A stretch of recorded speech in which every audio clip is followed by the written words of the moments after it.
இருக்கிறேன். போதை அப்படிங்கிறது தமிழ்நாட்டில் மிக அதிகமாக மாறிவிட்டது. மதுவை தாண்டி கஞ்சா போதை அப்படிங்கிறது இன்று உருமாற்றி கொண்டிருக்கிறது தமிழ்நாட்டை அப்படிங்கிற ஒரு பயங்கரமான செய்தி. அதுவும் குறிப்பாக சென்னையில மட்டும் அதிகப்படியான எண்ணிக்கையில் இந்த மது போதைகள், அதை தாண்டி இந்த போதை மருந்துகள், கஞ்சா நடமாட்டம் அதிகமாக இருக்கு. டிசம்பர் மாதத்தில் மட்டும் 61 வழக்குகளில், போதைப்பொருள் வழக்குகளில் 130 பேருக்கு மேலே கைது செய்யப்பட்டிருக்காங்க அப்படிங்கிறதெல்லாம் ஒரு பேரதிர்ச்சியான தகவல். ஏன் அரசு இதில் என்ன பார்வை எடுத்திருக்கு இசாந்த நம்ம விவாதிக்க இருக்கிறோம்.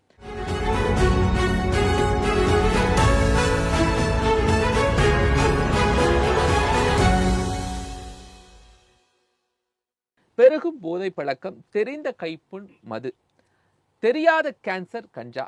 2 கருத்துராக நம்மோடு இணைகிறாங்க மருத்துவர் பூபதி ஜான், பொதுமக்கள் உரிமை விழிப்புணர்வு அறக்கட்டளை திரு அழகர் செந்தில். இருவரையும் வரவேற்று வணக்கம். முதல்ல திரு அழகர் செந்தில் சார்ட்ட வந்து சொசைட்டியில் ஃபர்ஸ்ட் எப்படி இருக்கு இந்த போதை கலாச்சாரம், அதுவும் குறிப்பாக கஞ்சா போதை என்னென்ன வடிவங்கள்ல இருக்கு? எஸ், நம்ம வந்து எப்பவுமே போதை அப்படின்றது வந்து நம்ம கஞ்சா அப்படின்னு மட்டும் பார்க்குறோம், இல்லைன்னா வந்து மதுன்னு பார்க்குறோம். தலகாணி, அன்ஸு, மாவா, தம்பா, 420, 120 நிறையா விஷயங்களில் பண்ணிகிட்ருக்காங்க. நான் கிட்டத்தட்ட ஒரு 10-12 வருஷமாக இதை எதிர்த்து நிறையா போராடிட்டுருக்கேன். வட இந்தியர்கள் முன்னாடி வந்து இப்போ பார்த்தீங்கன்னா ஒரு 3 இயர்ஸ் பேக் வந்து சென்னையில் கொடையை வச்சுக்கிட்டு பீடா கடை வச்சுருப்பாங்க. இந்த பீடா கடை ஃபுல்லாக மாவா, ஜர்தா, 120, 420, அது போக இந்த அன்ஸு, இந்த மாவா வந்து பவுடர் மாதிரி போட்டு போட்டு வச்சுருப்பாங்க. நான் வந்து வள்ளூர் கோட்டத்தில் 2014-15 ஒரு ஆர்ப்பாட்டமே பண்ணேன். கார்பரேஷன், ஹைவேஸ், காவல்துறை, இவங்களுக்கெல்லாம் அந்த உணவு பாதுகாப்புத்துறை, இந்த 4 பேரும் இதை டெய்லியும் ஒரு ஏரியாவில் ஒரு ஆஃபீஸர் இருக்காங்க. ஒரே ஒரு கடவுள் மாதிரி ஒரே ஒரு ஆஃபீஸர் கிடையாது. அந்தந்த ஏரியாவுக்கு ஒரு அதிகாரி இருக்காங்க. உணவு பாதுகாப்புத்துறை அதிகாரி இருக்காங்க, காவல்துறை அதிகாரி இருக்காங்க, போக்குவரத்து காவல்துறை இருக்காங்க, மாநகராட்சி இருக்காங்க. ஏன் நெடுஞ்சாலை மாநகராட்சியில் கொண்டு வரேன் அப்படின்னா, அந்த ஏரியாவில் தான் இவன் கடையை போட்டு உட்காரான். இப்போ தான் வெண்டிங் ஜோன், நான் வெண்டிங் ஜோன் பிரிக்கிறாங்க. அப்போ இவ்வளோ பேர் அந்த ஏரியாவில் ஏஇலேருந்து ஏஇ ஸ்கூல்லேருந்து ஆரம்பித்து இதுலேயும் கான்ஸ்டபிள்லேருந்து எஸ்ஐ வரையும் ரவுண்ட்ஸும் போகிறாங்க, டிராஃபிக் போலீஸ் போகிறாங்க, உணவு பாதுகாப்புத்துறையில் food safety officer, designated officer, எல்லாமே டேரக்டர், அடிஷனல் டேரக்டராக இருக்காங்க. இவங்களாம் என்ன பண்ணாங்கன்னு கேட்டு நான் வள்ளூர் கோட்டத்தில் போலீஸ்கிட்ட மனு கொடுத்து அனுமதி வாங்கி ஆர்ப்பாட்டம் பண்ணேன். என்ன ஆர்ப்பாட்டம் பண்ணால் 4 பேர் 4 இவங்களாம் அவங்களோட கூட்டணி வச்சுருக்காங்களா, இல்லை வேலை தெரியலையா, இல்லை லஞ்சமா? இது என்ன கணக்கு? என்ன காரணம்னா, இதில் எனக்கு ரொம்ப ஆச்சரியமான விஷயம் என்னன்னா, இப்போ தற்போதைய முதல்வர் வந்து சட்டமன்றத்தில் வந்து அந்த அன்ஸ்பேக்டருமே காமிச்சவர். அப்போ இன்னும் வேகமாக செயல் பண்ணணும். நான் இப்போ பிடிச்சாங்க பார்த்தீங்களா இந்த டிசம்பர் மாதத்தில், நான் சல்யூட் பண்ணுறேன். நான் அதுக்காக வந்து வேஸ்ட்டு நாம்கே வாசம் சொல்ல முடியல. பிடித்த அதிகாரிகள், பிடித்த காவல்துறையை நான் வந்து தலை வணங்குகிறேன், தொட்டு வணங்குகிறேன். ஏன்னா ஏதோ ஒரு பிள்ளைங்க அஃபெக்ட் வந்து பண்ணிட்டீங்க. போதை எந்தெந்த வடிவத்தில் வருதுன்றதை பர்த்டே சாக்லேட் கூட வாங்காதீங்கன்னு நான் சொல்லிட்டு இருக்கேன். ஒரு ஸ்கூல்லையும் போய் பர்த்டே சாக்லேட் வாங்காதீங்க. ஏன்னா நம்மளாம் பிள்ளைங்களா இருக்கும்போது வெறும் பேரி, நியூட்டின், எக்கலக்ஸ்னு இப்படி இருந்தது. இன்றைக்கி ஃபேன்சி சாக்லேட்ஸாக பிராண்டடாக இருந்தது. ஃபசாய் நம்பர் இன்றைக்கி ஃபுட் சேஃப்டி கொண்டு வரணுன்றேன். யார் மேலேயாவது வந்து ஃபுட் சேஃப்டி பல இடத்துல பார்த்தீங்கன்னா அந்த மிஸ்டர் சோடான்ற மாதிரி, கோலி சோடா மாதிரி நிறைய விஷயங்கள் வந்து ஃபசாய் நம்பர் எக்ஸ்பைரி ஆகிடுது. இதெல்லாம் பார்க்காத ஃபுட் சேஃப்டி தேவையா? கிரிமினல் கேஸஸை ஃபைல் பண்ணுங்கன்றேன். பேருக்கு வந்து இவங்க ஒரு பக்கம் விழிப்புணர்வு ஏற்படுத்துறாங்க, இந்த பக்கம் வந்து இதை கண்டுக்க மாட்டாங்க. பிளாஸ்டிக் விழிப்புணர்வு ஏற்படுத்துறாங்க, இந்த பக்கம் பிளாஸ்டிக் வந்து டெய்லி வாரம் சண்டே அன்றைக்கி மீன் கடை இப்போ பார்த்தீங்கன்னா ஃபுல்லாக பிளாக்காக இருக்கவர். அப்போ எங்களை மக்களை முட்டாளாக்குறாங்க தான் அர்த்தம். நீங்கள்லாம் புத்திசாலின்னு நினைக்கிறீங்க, உங்கள் பிள்ளைங்களும் அதில் தான் இருக்குது, அதே சமுதாயத்துக்குள்ள தான் இருக்குது.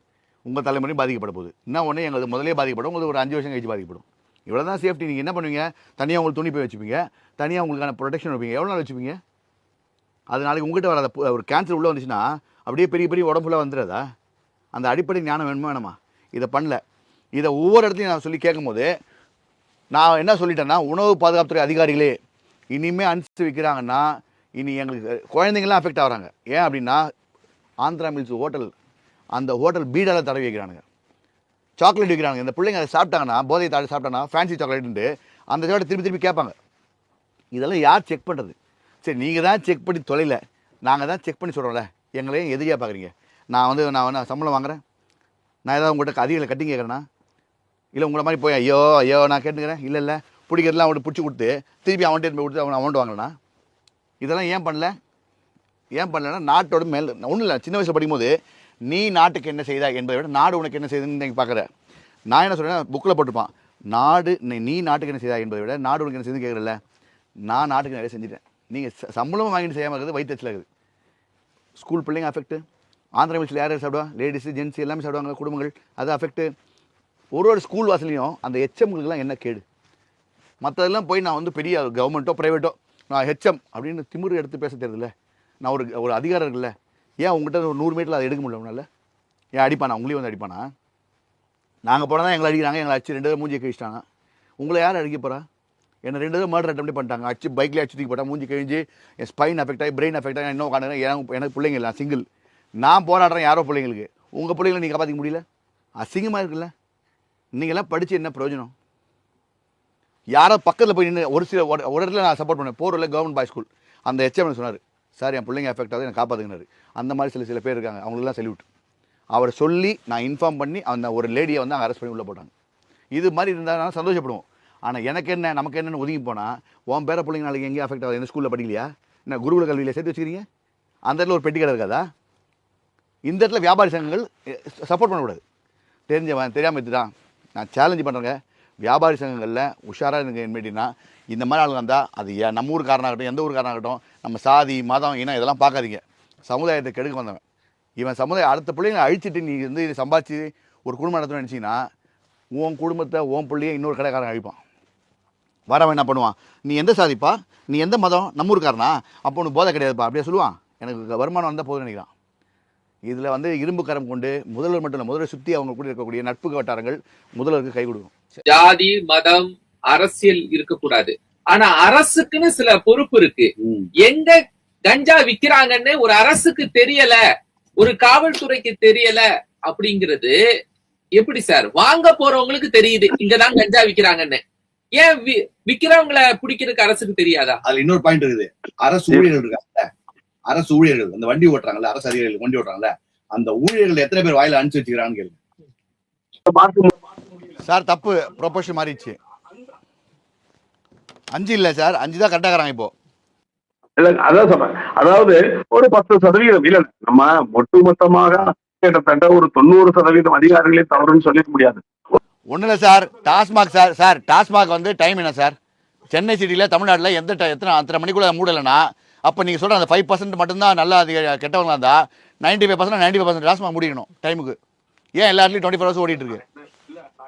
ஆனா இங்க என்ன பிரச்சனைனா, காவல்துறையினர் யார் விற்பனை செய்யறாங்க அப்படிங்கறத கையும் களவு பிடிக்கிறதுக்கோ இல்லன்னா அந்த செயின் ஆஃப் டீம்ஸ அவங்க டோட்டலா கேப்சர் பண்றதோ குறைவாக இருக்கிறது. இன்னும் அரசு தரப்புல ஒரு கஞ்சா குற்றவாளி அப்படிங்கிறவங்க ஈஸியா விடுதலை ஆகி வெளியில வந்துடுறாங்க, பெயில்ல வெளியில வந்துடுறாங்க. அரசு அவர்களுக்கு தண்டனை வாங்கி கொடுக்கறதுல எந்த அளவுக்கு முனைப்பு காட்டி இருக்கு? இதுவரைக்கும் கஞ்சா வழக்குல பிடிபட்டவர்களுக்கு எத்தனை பேரை தண்டிச்சிருக்கிறாங்க அப்படிங்கிற கேள்வி இருக்குல்ல. இல்ல அதாவது வந்துங்க, கஞ்சா வழக்குல இது நம்ம அரெஸ்ட் பண்றாங்க, உள்ள இருக்கிறாங்க, கரெக்டா 3 மாசத்துக்கு பிறகு பெயில் வந்துடுது, வெளியே வந்துடுறான். அவனுடைய பொழப்புக்காக இதுக்காக திருப்பி கஞ்சா வைக்கிறான். இது ஒரு தொடர்கதையாவே இருந்துகிட்டு இருக்குது. அப்போ இது போன்ற இந்த வைக்கக்கூடிய பொறுப்பு அரசுகிட்ட கிடையாதா? அரசு வழக்கறிஞர்கிட்ட கிடையாதா? இல்ல கண்டிப்பா இருக்குதுங்க. அரசு வழக்கறிஞர்களும் அரசுக்கும் பொறுப்பு இருக்குது. பொறுப்பு இல்லைன்னு சொல்ல முடியாது. அவங்க வேலை செய்யாம இல்ல, வேலையும் தொடர்ச்சியாக அவர்கள் பண்ணி கொண்டுதான் இருக்கிறாங்க. அரசு திறந்துட்டு தான் இருக்குது. ஏன்னா இப்ப தமிழ்நாடு மட்டும்தான், தமிழ்நாடுடைய பார்டர் ஃபுல்லா சீல் பண்ணிட்டாங்க. இது அழகர் சந்திர வைத்துக் கொண்டு உங்ககிட்ட கேக்குறேன், இதுவரைக்கும் கஞ்சா வழக்குகளில் பிடிபட்டவர்கள் எத்தனை பேரு ரிப்பீட்டட் ஹாபிச்சுவல் அஃபெண்டரா இருக்காங்க? திரும்ப திரும்ப அதே தொழிலை செய்யக்கூடிய வட்டத்துல உள்ளவங்க. அதுதான் நான் என்ன சொல்ல வரேங்க, இப்ப தமிழ்நாட்டுல ஒரு போதைப் பொருள் உள்ள வருது அப்படின்னா இது தமிழ்நாட்டிலே ஆரிஜின் ஆகலைங்க. ஏன்னா மற்ற ஸ்டேட்ல இருந்தெல்லாம் உள்ள வந்துகிட்டே இருக்குது, தொடர்கதையா இருக்குது.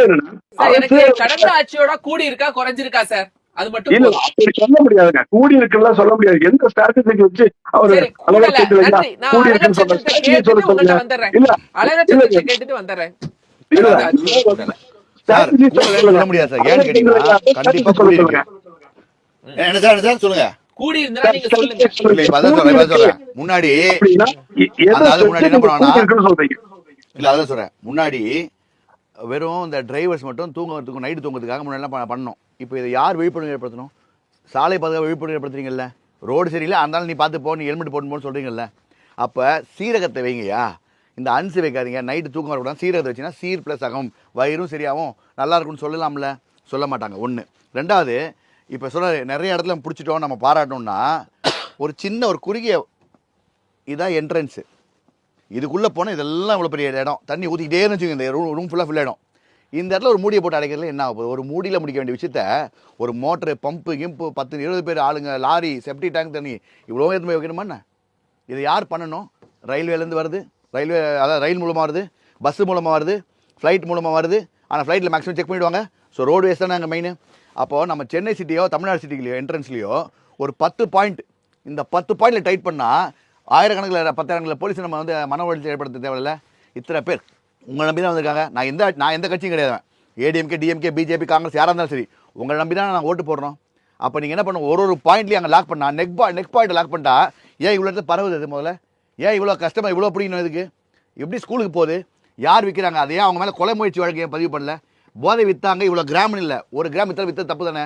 அதை கஞ்சா வச்சுன்னா நீ மருந்துன்னு சொல்கிற, அனுசு விற்றாலும் அந்த கிராம் கணக்கு கொண்டு போகிறீங்க. இவ்வளோ கிராம் வச்சுக்கிறாங்க, அந்த அனுசு விற்றாலே கொலை முயற்சி வழக்கு ஏன் போட விடாது அவன் மேலே? அதை பண்ணல. இன்னொன்று என்னென்னா, ஹூ இஸ் செல்லிங் போதை? ஒரு சராசரி நான் வந்து இப்போ ரோட்டில் ஆர்ப்பாட்டம் பண்ணா என்னை அடிச்சு உள்ளே வைப்பாங்க மாட்டாங்களா? அதே ஒரு கட்சி சார்ந்து வந்தாங்கன்னா அவங்களுக்கு ஈஸியாக கிடையாது. எல்லாமே நம்ம கண் கூட மக்கள் பார்க்குறாங்க. எந்த பிரச்சனையும் சாதா மனுஷன் பண்ணால் அடிச்சு தூக்கி கூட போடுறீங்க.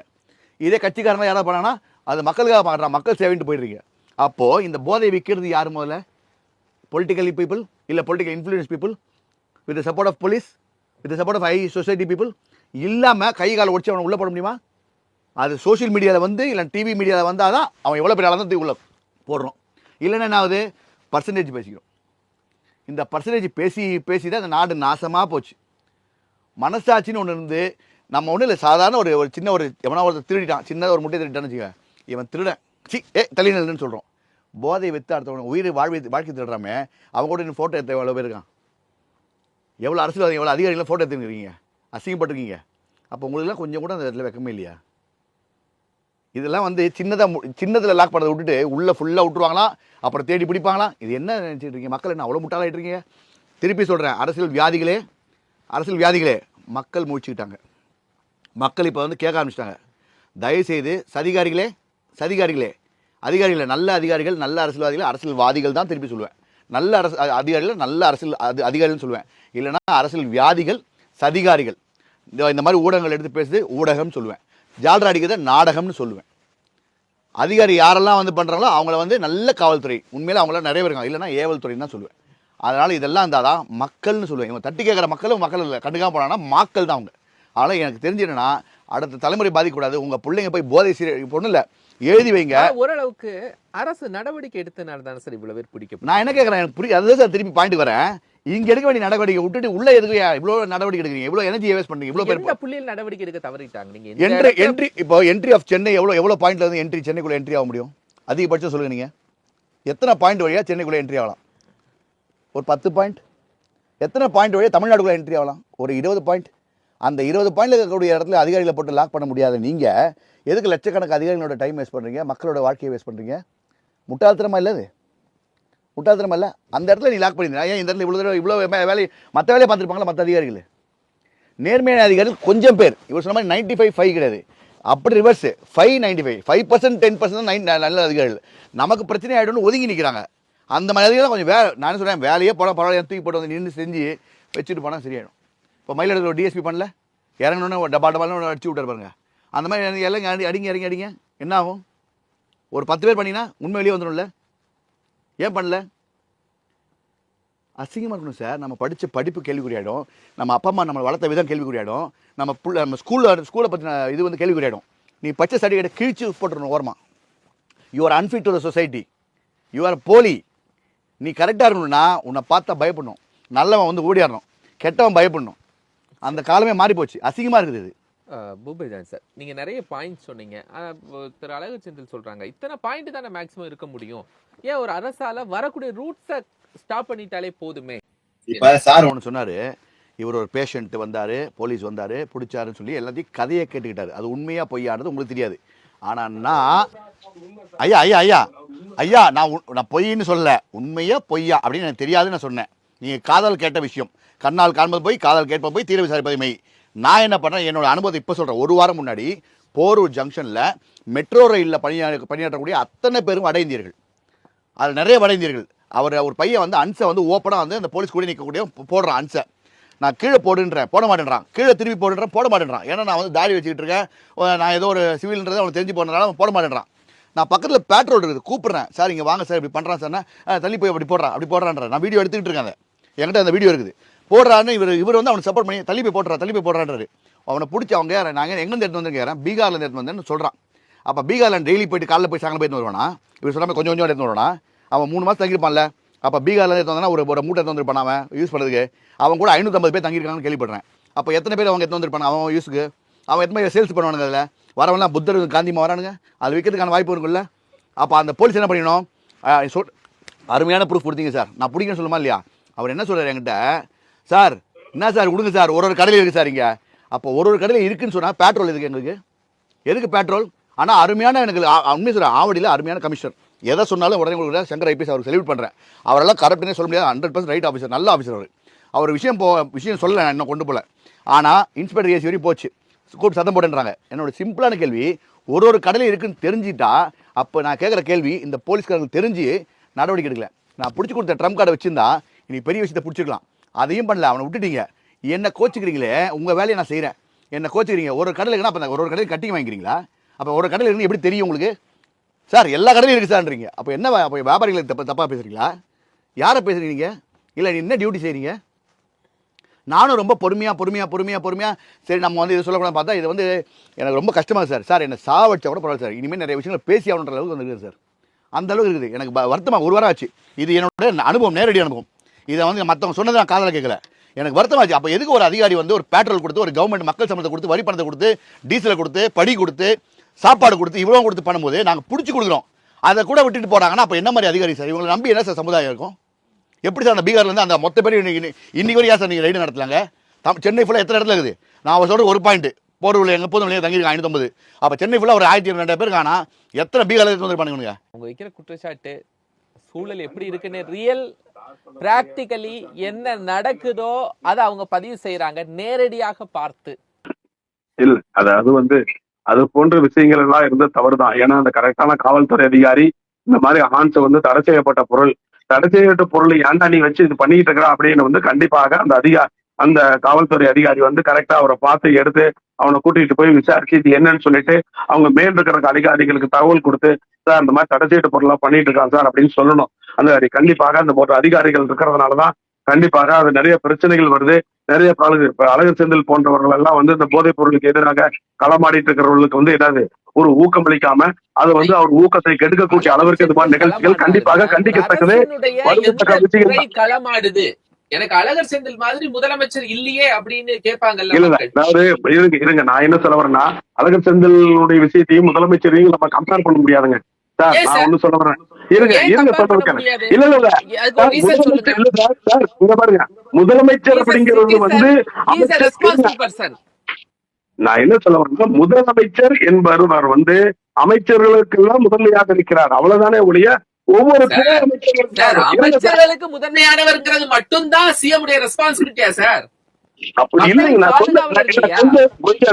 கொஞ்சம் டைம் கொடு. இப்ப என்னன்னா, இந்த நிகழ்ச்சியை நான் வந்து சரி என்று நாங்கள் நான் என்ன பண்ணல, சரி என்று வாதிடவில்லை, தவறுதான். அதனால என்னன்னா, முதலமைச்சர் வந்து இது போன்ற தவறுகள் நடக்கும் பொழுது முதலமைச்சருக்கு வந்து பணிகள் ஏராளமாக இருக்கிறது. அப்ப இதையெல்லாம் பார்க்க வேண்டியது அந்தந்த துறை அதிகாரிகள், அந்தந்த இருக்கக்கூடிய காவல்துறை அதிகாரிகள், அவர்களுக்கு இதையெல்லாம் வந்து கண்டிக்கணும், இதெல்லாம் பண்ணணும், பார்க்கணும். அதனால என்ன சொல்ல வரேன், இப்ப கூட சொன்னாரு, இப்ப அழகர் செந்தில் சார் சொன்னாரு, அந்த காவல்துறை அதிகாரி சரியானபடி செஞ்சிருந்தாங்கன்னா அதே பேட்ரோல் இருக்காரு அவர் மாத்தல இல்ல, அதுதான் சொல்றேன், தடுக்கப்பட்டுள்ளோம். அப்ப இந்த விஷயங்கள் எல்லாம் கவனத்துக்கு எடுத்துட்டு போகணும். துறை அதிகாரிகளுக்கும் மற்றவங்களுக்கு கவனத்தை எடுத்துட்டு போய் ஒட்டுமொத்தமா அழகர் செந்தில் போல இன்னும் பல நூற்றுக்கணக்கான அழகர் செந்தில் உருவாச்சுனாக்கா இது போன்ற பிரச்சனைகளுக்கு எல்லாம் முடிவு கட்ட முடியும். அதுதான் சொல்ல வரேன். இன்னொன்னு சார், எங்களுக்கு பாதுகாப்பு இல்ல. ஐயா நன்றி, ஐயா நன்றி, எங்களுக்கு சப்போர்ட் பண்ண நன்றி. ஜகபர் அலின்னு ஒருத்தர் வந்து இப்படிதான் கொலை பண்ணாங்க, அவர் தட்டி கேட்டதுக்கு ஒரு விஷயத்துக்காக. சமூக அவர்களுக்கு இன்னைக்கு வரைக்கும் சமூக நல வாரியம் வச்சிருக்கீங்களா? சமூக போய் கேள்வி கேட்டா அவங்க அகைன்ஸ்ட் கவர்மெண்ட். நான் அகைன்ஸ்ட் கவர்மெண்ட்டே கிடையாது. நான் திருப்பி சொல்றேன், நான் அடுத்த வாட்டி திமுக வரட்டும், அதே முதலமைச்சர் ஸ்டாலின் ஐயா வந்து ஆளட்டும், எனக்கு கவலை கிடையாது. அதே ஏடிஎம்கே வந்து ஆளட்டும், கவலை இல்லை. பிஜேபி வந்து ஆளட்டும், கவலை இல்லை. யார் வேணாலும் ஆளுங்க. நான் வந்து எந்த கட்சியும் இல்லை. நான் சப்போர்ட் பண்ணுறது ரெடியாக இருக்கேன். நீங்கள் எங்களை ஆளுங்களை கூட வச்சுக்கிட்டா ஒரு கருப்பாடையை உரிச்சு வைக்கிறதுக்கு ரெடியாக இருக்கேன். நாங்கள் வந்து என்ன பண்ணோம், எந்த சம்மந்தம் இல்லாமல் எத்தனை சமூகங்கள் வந்து வெட்டப்பட்டாங்க, கொல்லப்பட்டாங்க. எங்களுக்கு ஏதாவது குரல் கொடுத்துருக்காங்களா? பண்ணால் நாங்கள் போய் கேள்வி கேட்டாலே என்ன பண்ணுறாங்க, சிகரெட்டு போய் பிடிக்காதப்பா. ஒரு கதையில் சொல்கிறேன், சிகரெட் பிடிக்காத கேரளாந்து ஒரு டீ கடை போட்டுருக்காரு. சிகரெட் பிடிக்கிறா நீங்கள் இதில் பொண்ணுங்களுக்குலாம் கொடுக்குற, பொண்ணுங்க சிகரெட் பிடிக்குது அப்படின்ற. பொண்ணுங்க சிகரெட் பிடிக்கணும்னா அங்கே குழந்தைங்களாம் பெண் குழந்தைங்களாம் போகுது. அதை பார்த்து கற்றுக்காதா? இதை சொல்கிறதுக்கு ஒரு வியாபார சங்கத்தில் கூப்பிட்றாங்க, வியாபார சங்கத்தில் வரல. ஏன்னா நல்ல வியாபார சங்கம் போர்டில் நல்லா இருக்காங்க. ஆனால் அதுலேருந்து வெளியில் பக்கத்தில் இங்கே வியாபார சங்கத்தில் ஒரு 3 பேர் கூப்பிட்டு வந்து நீ லஞ்சம் கேட்குறான்னு என்ன மாட்டுறாங்க. நீ லஞ்சம் கேட்குறேன்னு நான் கேட்டதுக்கு ப்ரூஃப் கொடு, இல்லைன்னா உங்கள் மேலே டிஃபமேஷன் போடுன்னு சொன்னப்புறம் வாய முடிவு பண்ணால் அப்புறம் பெரிய ஆளுங்க ஃபோன் பண்ணி தெரியாமல் பேசிட்டாங்க கொடுங்கண்ணா. இது எந்த வகையில் நியாயம்? நான் என் பிள்ளைங்களுக்கு சேர்த்த பேசுகிறேன், இதை நீங்கள் பேசணும். இன்னொரு பொம்பளை பசங்க அஃபெக்ட் ஆகக்கூடாது நான் சொல்கிறேன். எங்களுக்கு சமூகங்களுக்கு பாதுகாப்பு இல்லை, மிரட்டப்படுகிறோம். அட்டாக் ஆயிடுச்சு. தயவு செய்து நான் சொல்கிறேன், நாங்கள் தப்பா எங்களை தூக்கி ஜெயிலில் போடுங்க. நாங்கள் தப்பு இல்லையா, எங்களுக்கு சப்போர்ட்டாக பண்ணுங்க, நாங்கள் வாரியம் வைங்க அப்படின்னு இந்த தினமலர் மூலமாக உரைகள் நிகழ்ச்சி மூலமாக நான் முதல்வருக்கு வைக்கிறேன், துணை முதல்வர் வைக்கிறேன், கலெக்டர்ஸ் வைக்கிறேன். தயவுசெய்து எங்களுக்கு சப்போர்ட் பண்ணுங்கன்னு தான் நான் கேட்குறேன். நன்றி சார். பெருகும் போதை பழக்கம், தெரிந்த கைப்புண் மது, தெரியாத கேன்சர் கஞ்சா என்ற விவாதத்தில் 2 கருத்துரையாளர்கள் நம்மோடு பங்கெடுத்தாங்க. மருத்துவர் பூபதி ஜான், பொதுமக்கள் உரிமை விழிப்புணர்வு அறக்கட்டளை திரு அழகர் செந்தில், இருவருக்கும் மனமார்ந்த நன்றி.